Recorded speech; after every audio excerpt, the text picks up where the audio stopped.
করব, তার কথা মতোই রাজনীতি করব, যার কথা মতো হজ করব, যাকাত দিব, তার কথা মতো পার্লামেন্ট চালাবো, যার কথা মতো হজ করব, যাকাত দিব, সেজদা দিব, তার কথা মতোই বঙ্গভবন আর সেক্রেটারিয়েট চালাবো।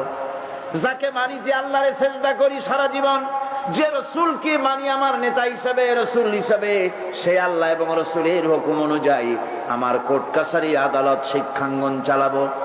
এটা যদি চালাই তবে আমি মুমিন, আর যদি না চালাই, সন্দেহে যদি নিপতিত হয়ে যায় যে কোরআন থাকবে মসজিদে, আমার পার্লামেন্টে কোরআন ঢুকতে পারবে না।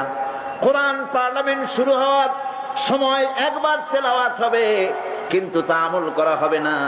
অনুষ্ঠানগুলি শুরু হবে কোরআন দিয়ে, কিন্তু তা আমল করা হবে না। কোরআন তেলাওয়াত করে ব্যবসা প্রতিষ্ঠান উদ্বোধন করা হচ্ছে, কিন্তু সুদের টাকা দিয়ে ব্যবসা প্রতিষ্ঠান বানানো হলো।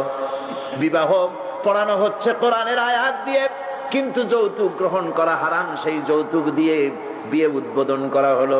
এমনি সকল ক্ষেত্রে নাফরমানি করে যে ইমানের দাবি করলো, এই ইমান ইমান নয়, এর নাম মুনাফিকি।